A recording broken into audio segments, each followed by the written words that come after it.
Chapter 1. After 10 years at the orphanage, Charlotte wasn't like most girls her age. And who knew if it was growing up like a follow-along puppy in a pack of ruffian boys, or if it was just her own spit and fire. But she never had a doll or a tea party.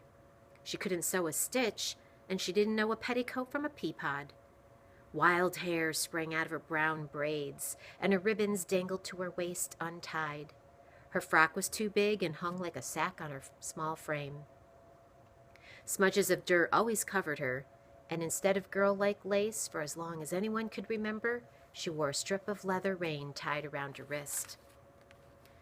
Charlotte's greatest misfortune was that Mrs. Boyle, the cook, had been put in charge of her. With the shape and personality of a very large toad, and without a mothering bone in her body, Mrs. Boyle certainly wasn't going to teach Charlotte how to be ladylike. She couldn't be bothered with Charlotte, except to order her around the kitchen. And although Charlotte knew how to boil oats and make mush for an army, and could peel mountains of potatoes, and scrub pots and pans, Mrs. Boyle still yelled at her for the littlest things, for being too noisy, or too quiet, or for gazing out the window at some horse in the pasture that needed to be ridden. Being in the kitchen was a thorn in Charlotte's side, and she hated it worse than falling in a real briar patch. Every day Charlotte did her chores in the kitchen as fast as she could. Then she hung up her apron and headed for the only place that made her happy, the stables. Today Charlotte hurried there with one thing on her mind: winning the pasture race. As soon as Charlotte approached, the horses started moving toward their gates and hanging their heads over to be petted. The smell of the sweet, dank hay and the horses comforted her like an old quill on a cold day. The elderly stable master was raking the stalls. "Hi, Vern. Is Freedom ready for the race?" "Miss Charlotte, that horse is always ready to run, and as much as she takes a shine to you, I 'spect you could talk her to the moon and back." Vern was tall and thin, with leathery skin the color of coffee with no milk. He tended the stables with a quiet, gentle nature. He didn't talk much to anyone else, but he loved to tell Charlotte stories, most of them true, that left her in a spell with her mouth wide open. Vern had named all the horses himself.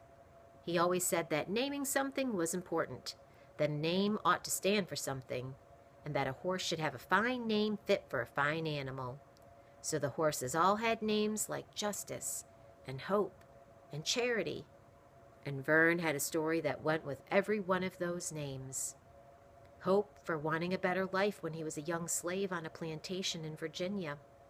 Charity because of the kindness of the people who had helped him through his struggles.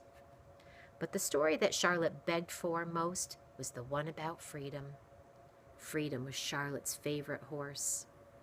She had watched her birthing a few years earlier and had babied her ever since.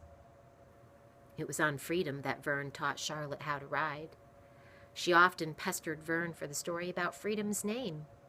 The story of how Vern ran away and hid in a root cellar with nothing but an old shirt to keep him warm. Ran all the way north so he could be free. And named a horse Freedom for something he won. "You gonna beat William in the race today?" asked Vern. "I aim to. He deserves to be taken down a peg." William was 13, and he bullied the younger boys. He threw rocks at the cats and kittens. He whipped the horses, and he couldn't stand that Charlotte was better than he was at climbing trees and riding horses. "I 'spect you will," said Vern. "Freedom trusts you. William's riding Justice, and Justice just as soon throw him off. That boy's full of no respect for horses. You know what I always say?" Charlotte knew it in her heart. "A horse rides the way it's ridden," said Charlotte. Vern nodded his head, and Charlotte led Freedom from the stall. The pasture fence was already lined with boys sitting on the top rail, waiting for the races to start. Mr. Milshark, the overseer, walked up and down in front of the starting line, waiting for the riders. He was the shortest, fattest, most mean-spirited man that Charlotte had ever known. His beard and hair were almost the same color as his dimpled white skin, and he reminded Charlotte of a plump new potato. Mr. Milshark was in his glory during pasture races. Instead of his usual scowling self, he paraded around with a smile stuck on his face, clapping people on the back and shaking hands all around. This was his opportunity to show off and to let people think that the orphanage was a decent place with happy children. But Charlotte and the others knew the truth. The orphanage was nothing more than a work farm, and no matter how young, every child worked hard. Mr. Milshark saw to that. Charlotte walked toward the pasture, leading Freedom on a halter. The horse nudged her as if to hurry her along. The boys from the town laughed when they saw Charlotte. She ignored them and headed toward the starting line until William and a group of boys blocked her way. "No girls allowed," said William. Charlotte tightened her fists and planted her feet. She pursed her lips and glared at William with her piercing blue eyes. "Get out of my way, William," she said. Some of the boys stepped back. They had seen that look before. With disgust, he said, "Suit yourself, but you'll be sorry." The riders mounted and readied the horses. Mr. Milshark raised the flag. "Go!" he yelled. The riders hollered at their horses and pressed them to start running. Charlotte let Freedom start out slow, saving her for a spurt near the finish. William was close behind. Soon the two rode neck and neck, but in the second lap, Charlotte let William take the lead. Charlotte knew her horses. Justice was a Dobbin, gentle at heart, and didn't take kindly to being ridden hard. William was pressuring him, and the poor horse would tire out soon. As they approached the final turn, Charlotte gave Freedom full rein. In a blinding gallop, with her long braids waving behind her like two thick ropes, she passed William and crossed the finish line 2 lengths ahead.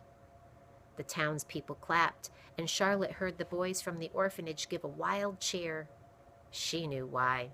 Most of them had bet money on her to win. Charlotte slowed Freedom and walked her around the pasture. The horse was breathing heavy and wheezing. She lathered more than usual and felt warm. Too warm. Vern should take a look at her, thought Charlotte. As she got near the fence, a man and woman waved at her.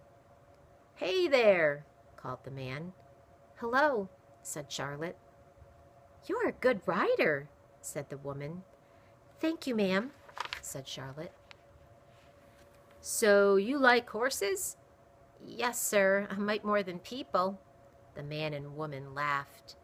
Worried about Freedom, Charlotte said, "I have to go now," and she headed toward the barn. Charlotte patted Freedom's neck. "You okay, girl?" William caught up to Charlotte. "You come to congratulate me, William?" "I hope you like winning, 'cause that's the last race you'll ever run." "And how you gonna stop me, William?" "I got my ways, and like I said before, you'll be sorry." "I ain't got time for you, William. I got a sick horse needs tendin'." And Charlotte rode ahead. But what William said needled her, and when she glanced back, she didn't like what she saw. William was talking to Mr. Milshark, and Mr. Milshark was patting him on the back and listening with a concerned look on his face. Vern was worried about Freedom. "The last few days she's been acting kind of funny and hasn't been eating like usual, but it didn't seem to be nothing serious. She don't look good now, though. Let's put her to bed," he said. As they rubbed her down, Freedom tried to nip at her own stomach.